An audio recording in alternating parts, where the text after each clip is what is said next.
একটা ঘটনা শেয়ার করব। এই ঘটনাটা মা, আমার খালা এবং আমার নানি এক্সপেরিয়েন্স করেছিলেন 1965 এর দিকে। তখন এলাকায় অনেক বন-জঙ্গল ছিল। সেই সময় আমার নানার একটা বড় আয়তনের আম এবং লিচুর বাগান ছিল। বাগানটার ভেতর দিয়ে পাশের এলাকায় যাওয়ার একটা শর্টকাট পথ হিসেবে শর্টকাট একটা রাস্তা ছিল যেটা ইউজ করা হতো। এবং তিনি বলছেন বাগানটা নাকি ভীষণ ভয়ংকর টাইপের ছিল। দিনের বেলাতেই সেখানে অনেক জিন চলাফেরা করতো এই বাগানের ভেতর দিয়ে এরকম শোনা যায়। সাডেনলি একদিন বাগানের ভেতর একটা বয়স্ক ভদ্রলোকের লাশ পাওয়া যায়। ধারণা করা হয় যে উনাকে মার্ডার করা হয়েছে। সো পুলিশ আসে এবং আ তদন্তের জন্য লাশ হসপিটালে নিয়ে যেতে হয়। আর নানার কাছে হেল্প চাওয়া হয়। সো নানা তার বাসার রাখালকে গরু গাড়ি করে লাশটা নিয়ে যেতে বলেন। দেন লাশটা নিয়ে যাওয়া হয় এবং পোস্টমর্টম করার জন্য সেটা নিয়ে যাওয়া হয় বেসিক্যালি। এবং লাশটার কোনো ওয়ারিশ পাওয়া যায় না এবং সেজন্য আবার যেটা করা হয় সেটা হচ্ছে তাই নানা নিজে লাশটা দাফনের ব্যবস্থা করেন। সো লাশটা এগেইন সেম গরুর গাড়িতে করে বাসায় নিয়ে আসা হয় এবং নানা বাড়ির সামনের খোলা প্লেসটায় একটা জোড়া বড়ই গাছের নিচে লাশটা রাখা হয়। দেন এক টাইমে দাফন করা শেষ হয় এবং আ পরের দিন আমার মা এবং খালা নানিকে নিয়ে রাত্রিবেলায় যেটা হচ্ছে যে সবকিছু ঠিকঠাক হয়ে গেল এবং পরের দিন রাতের বেলায় তারা বাথরুমে যাচ্ছিলেন এবং সেটা ছিল একটু বাসা থেকে দূরেই। জ্যোৎস্না রাত্রি। মোটামুটি আলো বাইরে। সেই টাইমে বাথরুম বাড়ির বাইরে হতো এবং সে কারণে সেই বাথরুমটিও তার ব্যতিক্রম নয়। দেন বাড়িতে আসার কিছুক্ষণ পর হঠাৎ করে মা কিছু দূর থেকে ভেসে আসা আর্তনাদ এবং কান্নার শব্দ শুনতে পান। এবং নানিকে বলেন, নানি, খালা একইভাবে তারাও সেই শব্দটা শুনতে পান এবং কান্নার শব্দটা আস্তে, আস্তে বাড়তে থাকে এবং ভয়ংকর ও তীব্র হতে থাকে। হঠাৎ করে মা, খালা এবং নানি খেয়াল করেন যে বেশ কিছু দূরে একটা মানুষের মতো কিছু একটা রাস্তা দিয়ে এগিয়ে আসছে। পরনে সাদা কাপড় আরেকটু কাছে আসার পর সবাই চিনতে পারে যে হ্যাঁ, এই ভদ্রলোকটি সেই ভদ্রলোক, সেই বৃদ্ধ ভদ্রলোক যাকে মৃত অবস্থায় পাওয়া গিয়েছিল বাগানটির মধ্যে। যার লাশ বাগানের ভেতর পাওয়া গিয়েছিল এবং যার পরনে সাদা কাপড়টা আসলে কাপড় ছিল না, ওটা একটা কাফন ছিল এবং কাফন জড়িয়ে সেই ভদ্রলোকটি হেঁটে আসছেন। দেন নানি, মা এবং খালাকে নিয়ে দৌড় দেন ঘরের ভেতরে এবং এর পরপরই কান্নার শব্দটা একদম সেই বড়ই গাছের তলা থেকে আসতে শুরু করে, যেখানে লাশটাকে পাওয়া গিয়েছিল। এবং ধীরে, ধীরে সেটা ভয়ংকর আর্তনাদের রূপ নেয়। মনে হচ্ছিল কেউ তাকে অনবরত আঘাত করছে। সেইদিন নানার বাসায় ভয়ানক আ মানে একটা ব্যাপার ঘটে গিয়েছিল এবং সেদিন নানার বাসায় আ বৈঠকখানা অর্থাৎ যেটাকে ড্রয়িং রুম বলি আমরা। বা সেই বৈঠকখানায় এক মেহমান ছিলেন এবং উনার একটা অপারেশন হয়েছিল। তবুও তিনি ভয়ে বেড থেকে নেমে দরজাটা ঠেলে দরজায় জাস্ট পিঠ ঠেকিয়ে রাখেন আরকি। যদিও দরজাটা আটকানোই ছিল। দেন একটু পরে কান্নার শব্দটা আস্তে, আস্তে দূরে সরে যেতে থাকে। সবাই বুঝতে পারল কান্নার শব্দটা সেই বাগানের দিকে চলে যাচ্ছিল, যেখানে লাশটা পড়েছিল। মা আরো বলল, সেই মৃত ব্যক্তিটাকে দেখে মনে হলো তার খুব কষ্ট হচ্ছে। তার হাঁটার শক্তি নাই, বাট সে দৌড়ানোর ট্রাই করছে, পারছে না। মনে হচ্ছিল তার কাছে সময় খুবই কম। তারপরও কারো ওপর ভর করা বা ভয় দেখানো এমন কিছু ঘটে নাই। বাট যেই পথটা ধরে তাকে নিয়ে যাতায়াত করা হয়েছিল সেই পথ এবং যেই পথ ধরে আ তাকে কবরে নিয়ে যাওয়া হয়েছিল সেই পথে তাকে দে দে মানে দেখা তাকে দেখতে পাওয়া গেছিল সেই মৃত ব্যক্তিটাকে। এই ঘটনার পর সেই মৃত ব্যক্তিটির আত্মার শান্তির জন্য নানা দোয়া মাহফিলের একটা আয়োজন করেন এবং আমার নানা একজন হাজি মানুষ, তিনি কবর জিয়ারত করেন এবং কোরআন তেলাওয়াত করেন। তারপর থেকে আর কিছু দেখা যায়নি। নানা মাকে বলেছিলেন মৃত্যুর পর ফার্স্ট ৪০ দিন আত্মা এরকম ছাড়া থাকে এবং এই সময় সে দোয়া চাওয়ার জন্য আ ছুটে বেড়ায়। হয়তো এই ক্ষেত্রেও ব্যাপারটা সেরকমই কিছু একটা ঘটেছিল। তাই তারা আইডিয়া করেছেন এবং সবচেয়ে ভয়ংকর যে ব্যাপারটা সেটা হচ্ছে যে এই জিনিসটা একসাথে অনেকগুলো মানুষ দেখেছিলেন। এবং অনেকগুলো মানুষ বলতে তার নানি, তার খালা এবং তার মা এবং যে ভদ্রলোকটি তাদের বাসায় সেদিন মেহমান হিসেবে ছিলেন, তিনিও এই ঘটনাটা দেখেছিলেন। সুতরাং এতগুলো মানুষ একসঙ্গে এই ঘটনাটা দেখেছিলেন। সবচেয়ে ভয়ংকর ব্যাপারটা হচ্ছে সেইখানে। আমরা সেকেন্ড যে ঘটনা সেই ঘটনায় চলে যাব এবং আমাদের সাথেই থাকুন। আমার সাথে আরো একজন রয়েছেন। আপনার নামটা একটু বলবেন? হ্যালো লিসেনার্স, আমি ইমতিয়াজ, রাজশাহী ইউনিভার্সিটি ইংলিশ ডিপার্টমেন্টের এক্স স্টুডেন্ট। ওকে। সো আপনার যে ঘটনা সেই ঘটনাটা শুনে ফেলি। আমরা ঘটনাটা শুনে ফেলি। ওয়েল লিসেনার্স, আমি আসলে জানি না যে ব্যাপারগুলো ভূতের কিনা, তবে আ অদ্ভুত ঘটনা অবশ্যই সেটা আমি বলব। আর এখন যে ঘটনাটা বলব সেটা আমি যখন রাজশাহী ইউনিভার্সিটিতে সেকেন্ড ইয়ারে পড়ি, আ সেকেন্ড ইয়ারে পড়ার সময় সেই সময়কার এই ঘটনাটা ঘটে। তো আমরা মোটামুটি ৪ দিনের একটা ছুটি পাই সে সময়। আর যে কারণে হঠাৎ করে মনে হয় যে এই ৪ দিনটা আসলে বাসাতে না যেয়ে বরং অন্য কোনো একটা জায়গাতে যদি যাওয়া যায়, নতুন একটা জায়গাতে, সেটা বোধহয় বেশি এনজয়েবল হবে।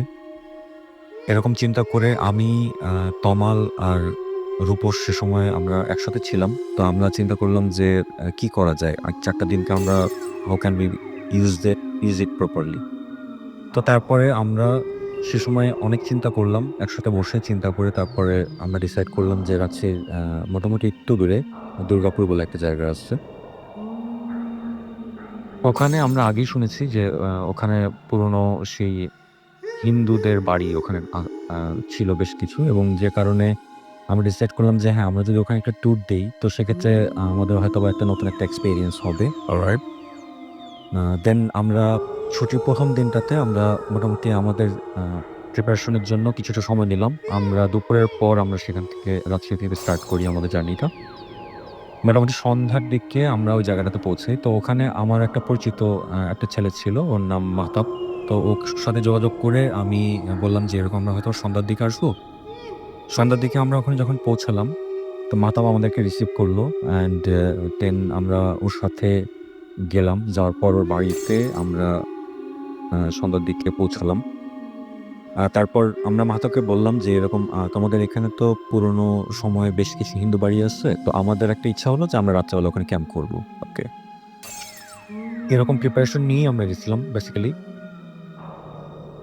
তারপর আ সেখানে মাহতাব অনেক রিকোয়েস্ট করল যে, "না, এখানে যেহেতু আপনারা চেনেন না, সো এখানে থাকাটা আপনার জন্য হয়তোবা নিরাপদ হবে না।" তো যে কারণে ও আমাদেরকে অনেক কনভিন্স করার চেষ্টা করল। বাট আমরা বেসিক্যালি একটা জায়গায় অনড় ছিলাম যে হ্যাঁ, আমাদেরকে যে করেই হোক না কেন এখানেই থাকতে হবে। একটা নতুন একটা এক্সপেরিয়েন্স গেইন করতে হবে। তো যার কারণে ওর অনেক রিকোয়েস্ট থাকার পরেও আমরা ওখানে রাত্রেবেলা স্টে করার জন্য আমরা ডিসাইড করলাম এবং ওখানে থাকলাম আমরা। তো আমাদের সাথে রূপস ছিল। ও বেসিক্যালি আমরা যখন ওখানে ঢুকলাম, ঢোকার পরে আমরা একটা রুম ওখানে পেলাম। বেশ কিছু রুম ছিল। তো একটা রুম আমরা ফার্স্ট এর দিকেই যেটা একটা রুম পেলাম। তো সেই রুমটাতে আমরা ওখানে থাকার জন্য প্রিপারেশন নিলাম।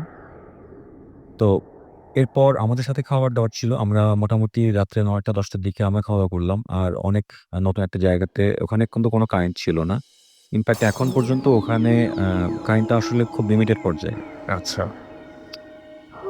তারপর ১০টা ৯ঃ০০-১০ঃ০০ র দিকে সেই সময় আমি আর তমাল বসে কথা বলছি। আর রূপস কানে ফোন, সে সবসময়ের জন্যই এখন পর্যন্ত ইনফেক্ট ও এখন পর্যন্ত মানে ফোন ম্যানিয়াক যাকে বলে। তো ফোন নিয়ে বাইরে কথা বলছে। তো সেই সময় আমি আর তমাল কথা বলছি। তো একটা পর্যায়ে যে জিনিসটা হলো যে, আশপাশ থেকে কোনো একটা জায়গা থেকে একটা গোঙানির একটা সাউন্ড আসছে। আ তো এই পর্যায়ে আমি শুনলাম না, শুধু তমালও এই জিনিসটাকে রিয়ালাইজ করল।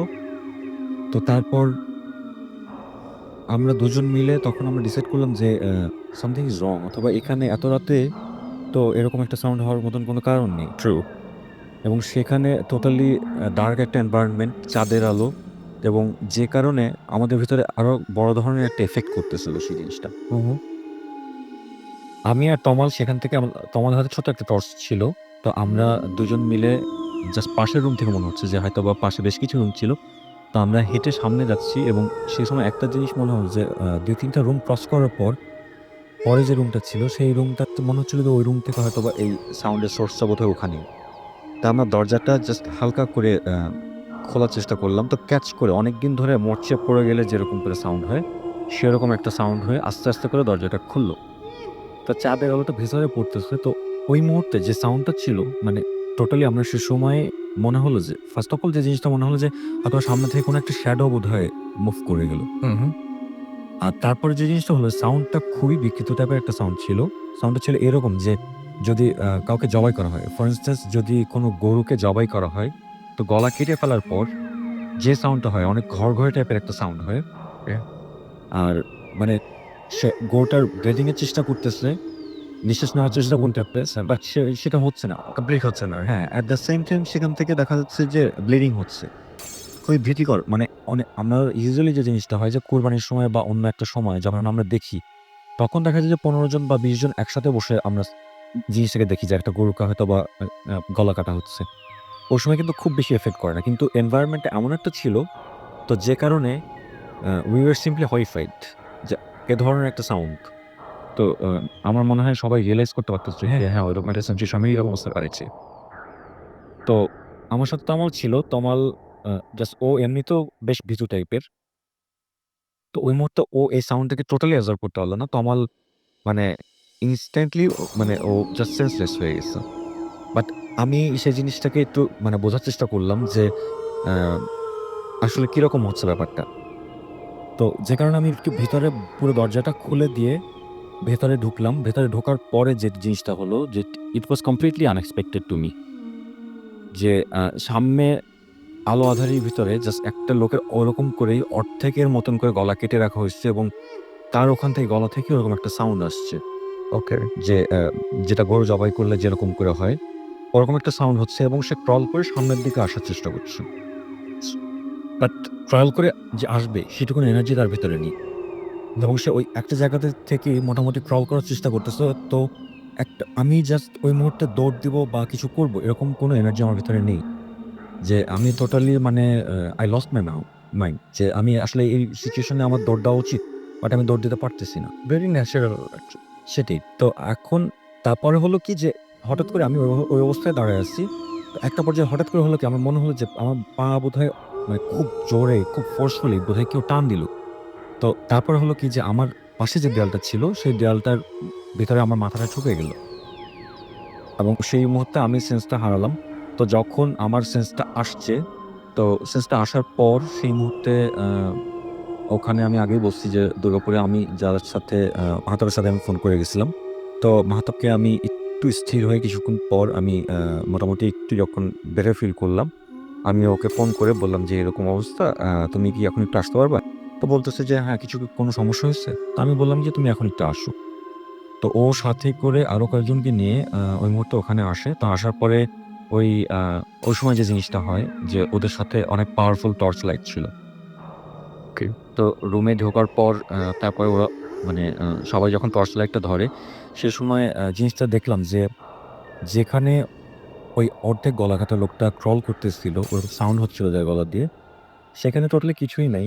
বাট কথা হলো যে ওখানে মানে অনেক কালচে টাইপের মানে ব্লাড অনেকদিন ধরে পড়ে থাকলে যেরকম কালো হয়ে যায়, ওরকম করে মানে কালো হয়ে রক্ত পড়ে আছে এবং কথা হলো যে ওখানে ওর উপরে অনেক ডাস্ট পড়ে আসছে। ময়লা আবর্জনা। ময়লা আবর্জনা অনেকদিন পড়ে থাকার কারণে যেটা হয়। পড়ে থাকার কারণে যে জিনিসটা হয়। তো ওরকম করে আছে এবং কথা হলো যে ওখানে কোনো তাজা রক্ত নেই। আমি যে একটু আগে আমরা যে জিনিসটা ফেস করছি যে হ্যাঁ, কারো গলা থেকে রক্ত স্পিড করতেছে।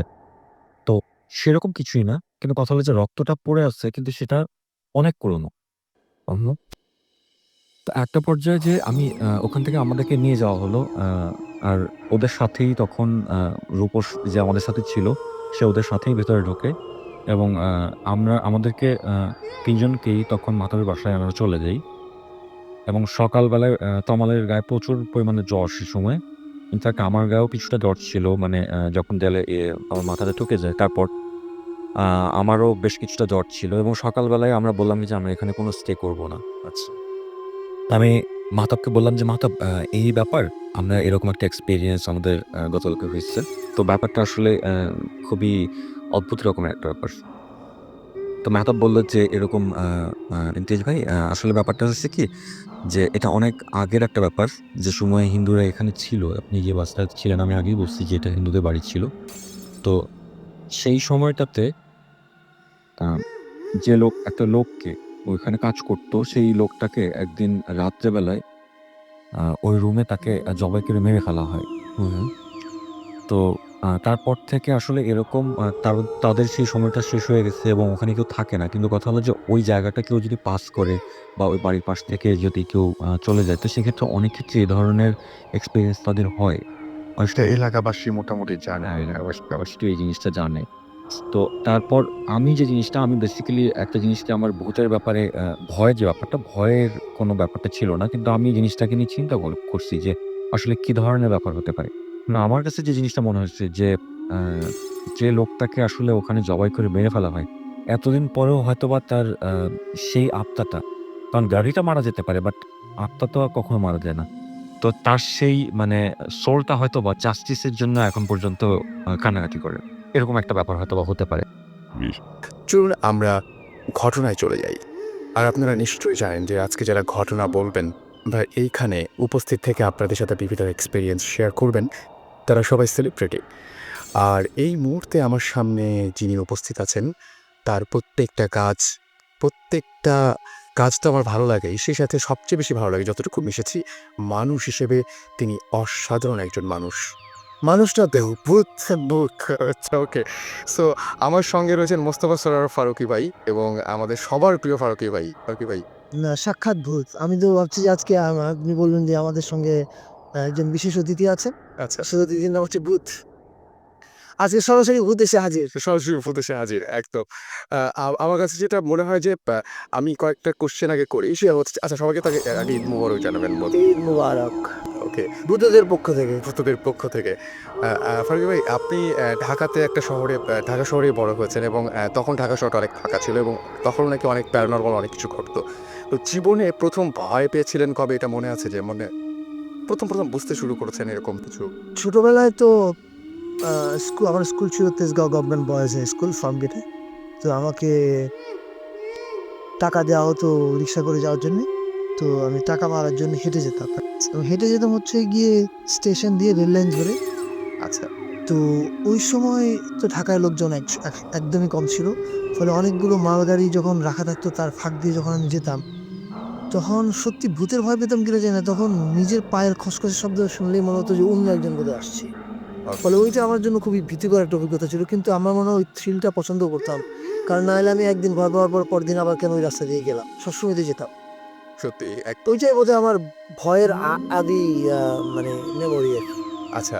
আর এমনিতে আমি আমি ঠিক জানি না যে এটার সাথে কোনো মানে সম্পর্ক নাই। তারপর একটা ইলিউশন তৈরি হয়েছিল। আমি যখন দেখছিলাম আপনার third person singular number movie, যখন দেখা যায় যে মা মেয়ের সাথে আবার দেখা করে একটা অদ্ভুত একটা ইলিউশন তৈরি হয়েছিল।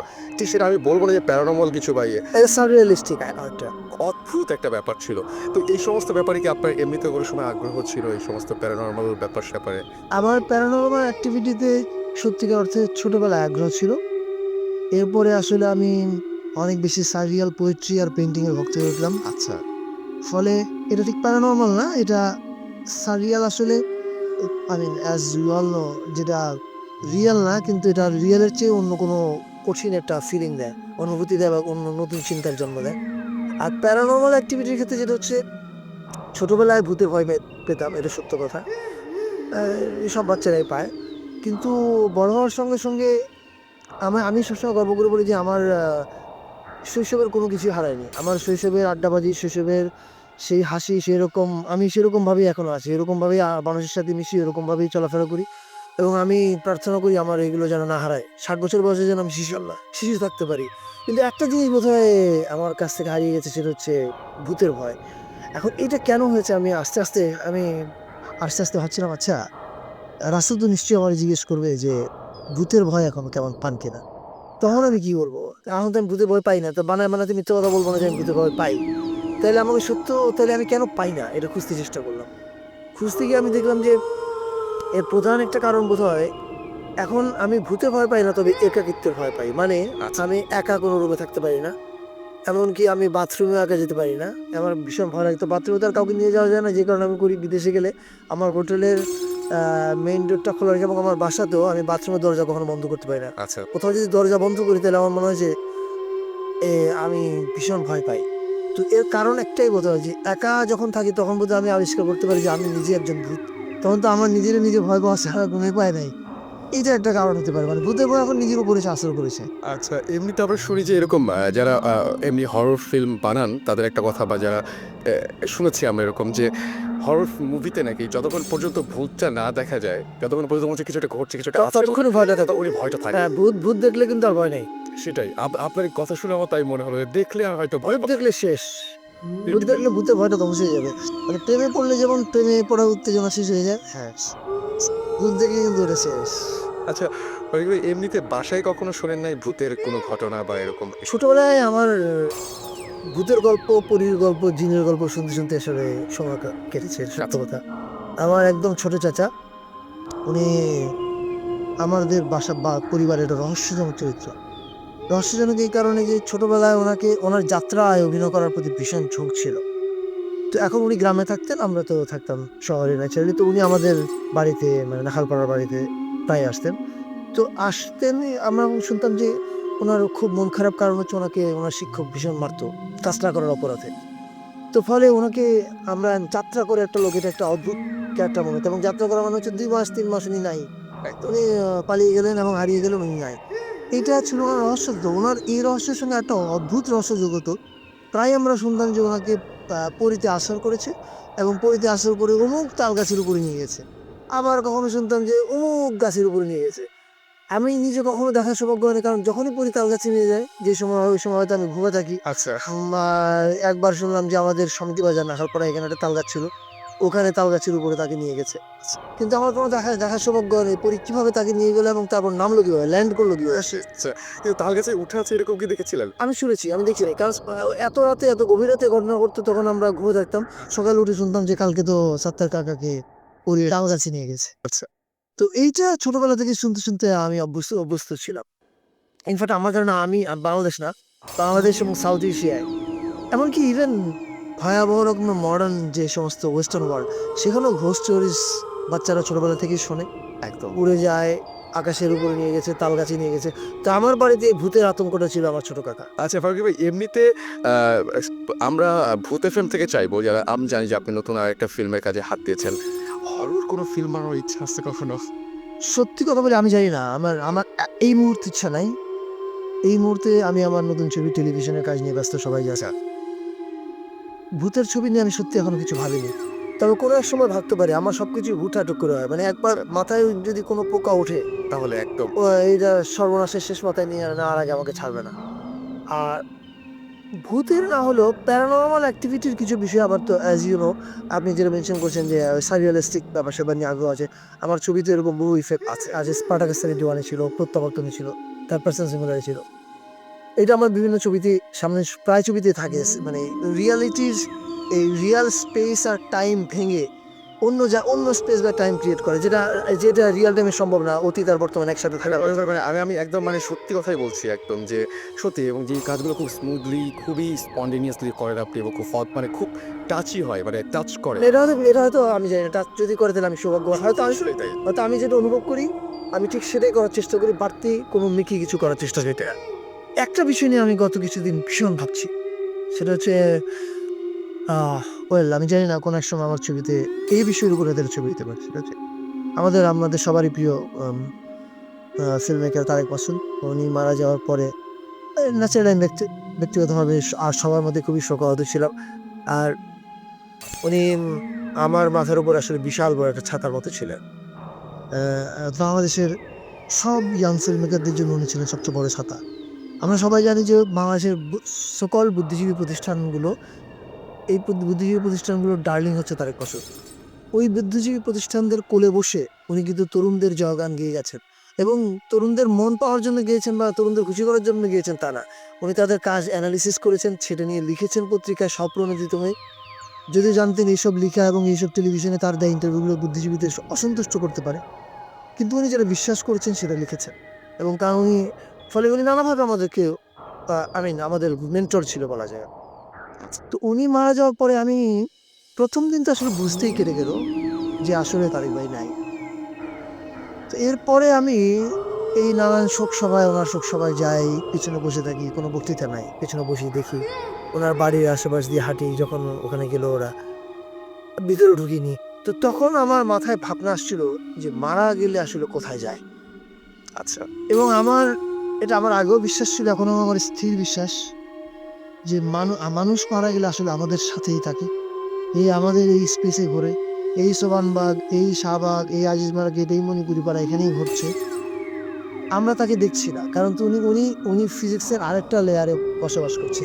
আমাদের লেয়ার থেকে তাকে দেখা যাচ্ছে না, আমাদের লেয়ার থেকে তার স্পর্শ ফিল করা যাচ্ছে না। যেরকম যেরকম আমরা এই আমাদের অ্যাটমসফিয়ারে অনেক কিছু ঘটে যেটা আমরা জানি না, যেটা অজ্ঞাত, যেটা ব্যাখ্যার অতীত, যেটা সায়েন্সের এই আমাদের এই যে আল্লাহর দান এই চোখ, এই নাক আর এই কান দিয়ে আমরা ঠিক উপলব্ধি করতে পারি না। এবং আমার বিশ্বাস ওনারা আমাদের এই লেয়ারে আছেন, আমাদের সবগুলো কাজ দেখছেন, আমরা কি করছি না করছি। ক্যাথরিন যখন কান্নাকাটি করে তখন উনি দেখেন, তখন ওনার ভীষণ কষ্ট হয়, উনি ক্যাথরিনকে সান্ত্বনা দেওয়ার চেষ্টা করেন কিন্তু উনি পারেন না। কারণ উনি আরেকটা লেয়ার আছেন, ওই লেয়ার থেকে এই লেয়ারে আসা সম্ভব না। আমি জানি না কোনো একদিন হয়তো এই যে ওই পারে চলে যাওয়া, ওই পারের জীবন আর এই পারের জীবন, এটা নিয়ে কোনো একদিন আমি কোনো একটা ছবি করতে পারি। কথাতে যে পরিমাণ ইলিউশন তৈরি হয়েছে আমার এটা আমি সত্যি করতে পারি। যেমন আমি যখন আমি তারেক ভাই মারা যাওয়ার পরে ক্যাথরিনের সঙ্গে একবারও কথা বলতে পারিনি। আর নেটে ২-১ বার কথা হয়েছে, কিন্তু ফোনে কথা বলার মতো শক্তি অর্জন করতে পারিনি। তারেক ভাইয়ের শোক সভায় ক্যাথরিন ছিল শেষ ব্রিটিশ কাউন্সিলরটায়। সেখানেও আমি তার ক্যাথরিনের সঙ্গে দেখাও করিনি, ওর মুখোমুখিও হইনি, কথাও বলিনি। আমি নিশাতের কথা যতবার ভাবি, তারেক ভাই আমাকে বারবার বলছিল, উনি ঘুরতে যেতেছিলেন এই সন্তানটা নিয়ে, বলে যে যখন মিয়া সবার দাদা হওয়ার বয়স তখন আমি বাবা হয়েছি, তুমি একবার দেখতে আসলো না। আচ্ছা। না ব্যস্ততার জন্য যেতে পারিনি। কিন্তু এখন আমার খুব যেতে ইচ্ছা করে, কিন্তু আমি যাচ্ছি না। আমার মনে হয় যে আমি জানি না, আমি নিতে পারবো না। তো নিশাতের কথা যখন ভাবি তখন আমার মনে হয় যে আমি আমি আমি সত্যি আমি এরকম একটা মানে আমার স্বপ্ন দেখার খুব বাতিক আছে। এবং আমার বহু দৃশ্য, বহু সিনেমার বহু দৃশ্য বা বিজ্ঞাপনের অনেক আইডিয়া আমি স্বপ্নে দেখি। এই দৃশ্যটা আমি স্বপ্নে দেখেছি, সেটা আমি আমার দর্শকদের শ্রোতাদের বলে রাখি। আমি জানি না কেউ আবার শুনে এটা কপি করে না দেয়, এটা আমার ছবির জন্য থাকবে। সেটা হচ্ছে এটা রেকর্ডেড থাকবে। হ্যাঁ, পরে আমাদের প্রমাণ। হ্যাঁ, সেটা হচ্ছে যে এই যে তারেক ভাই ঘুরছে, আমরা তারেক ভাইকে দেখছি না।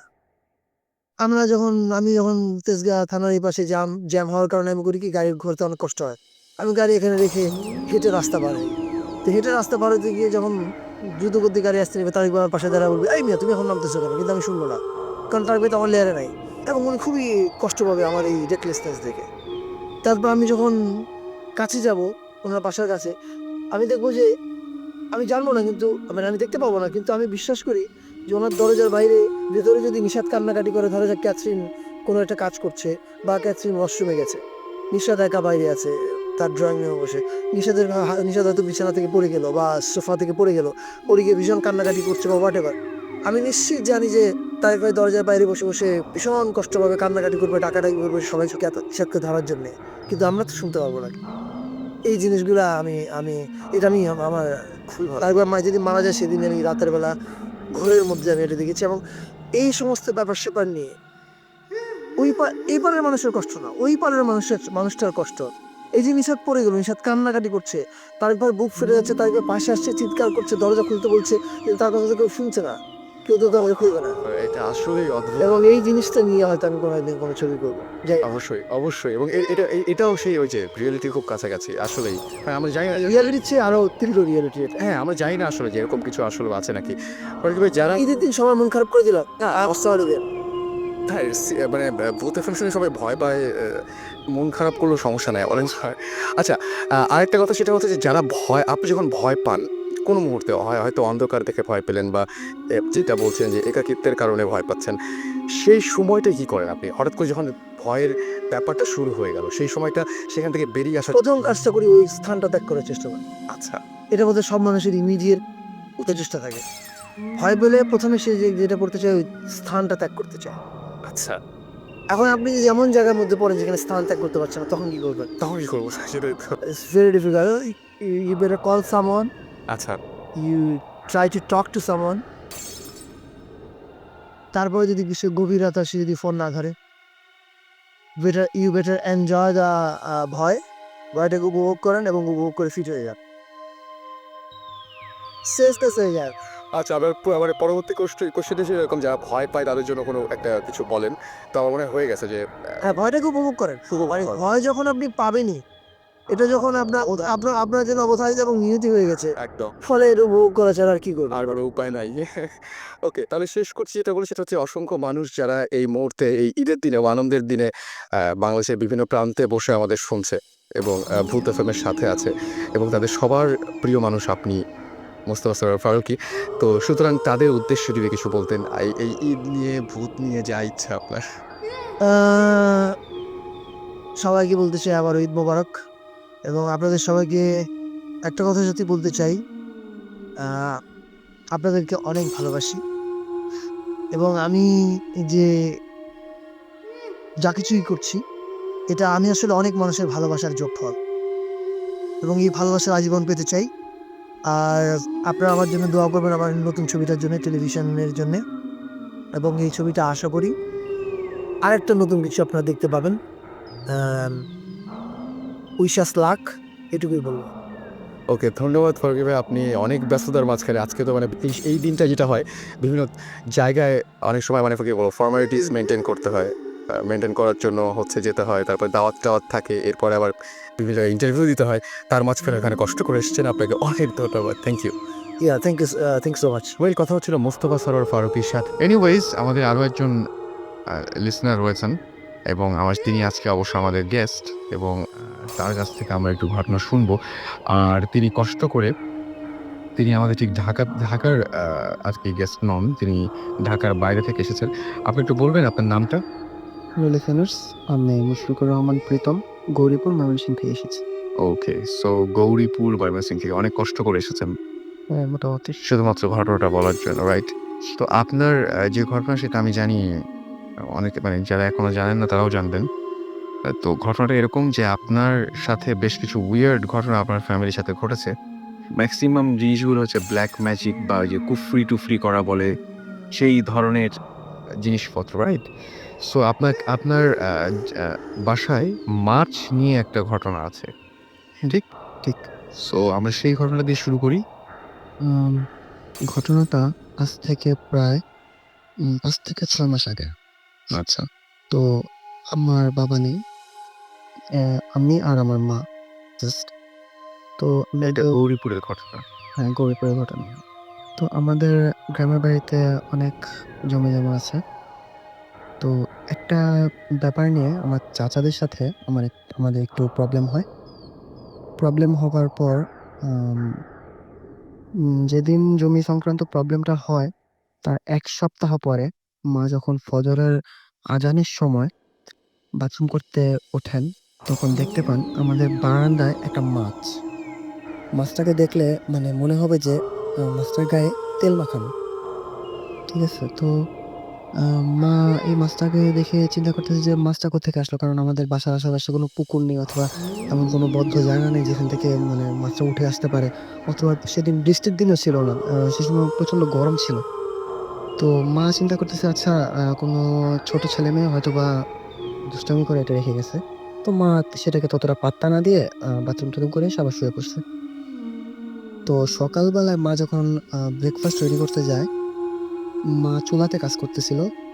তো তখন তিনি হঠাৎ করে পিছন থেকে শুনতে পেলেন যে কিছু একটা লাফাচ্ছে পলিথিনের উপরে। তো মা পিছন ফিরে দেখলেন সেই ফজরের নামাজ আজানের সময় যে মাছটি দেখেছেন সেই মাছটি। তো মা চিন্তা করলেন হয়তো বা ওই মাছটা এখানে চলে আসছে। আচ্ছা, সেটা কোনো ব্যাপার না। কিন্তু ওয়ার্ড হচ্ছে আমাদের রাতের বেলা আমাদের রান্নাঘরের যেই দরজাটা আছে সেটা হচ্ছে লোহার একটা দরজা। সেই দরজাটা বন্ধ করা থাকে। তো যেহেতু বন্ধ করা থাকে সেহেতু মাছটা আসা কোনোভাবে সম্ভব না। তারপরেও মা সেটাকে মানে পাত্তা দেয়নি, কারণ আমার মা মোটামুটি বলতে গেলে একজন সাহসী মহিলা।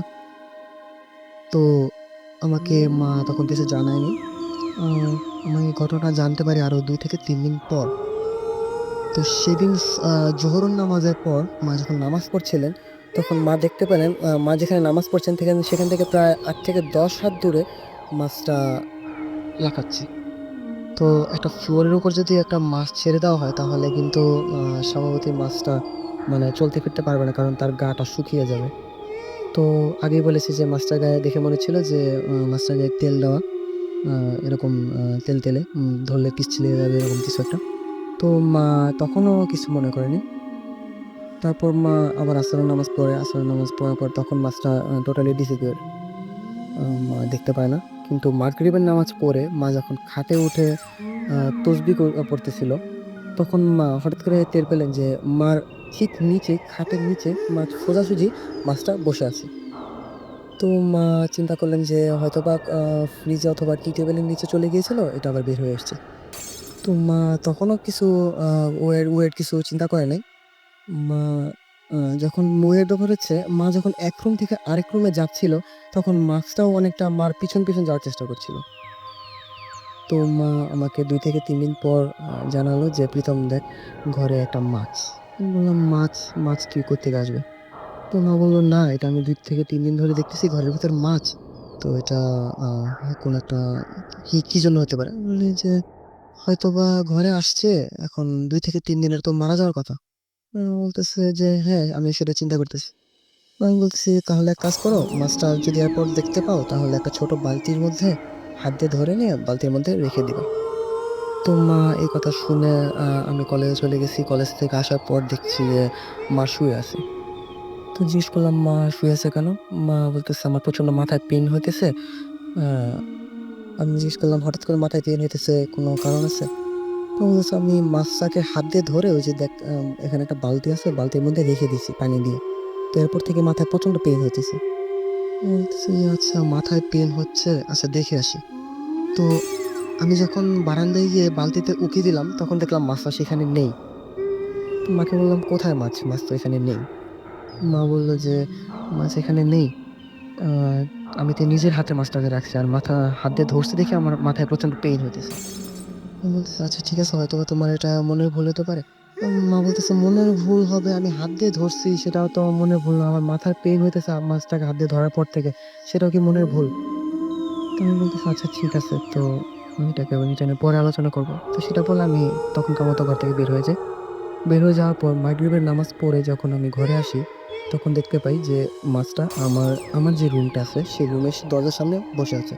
তো মা এই মাছটার সোজাসুজি আমার খাটের উপর বসে মাছটার দিকে তাকিয়ে আছে। তো মাছটার চোখগুলো দেখলে মনে হচ্ছে যে মাছটা কেমন করে যেন আমার দিকে তাকিয়ে আছে। মানে আ মনে হচ্ছে যে মাছটা আমাদেরকে দেখছে।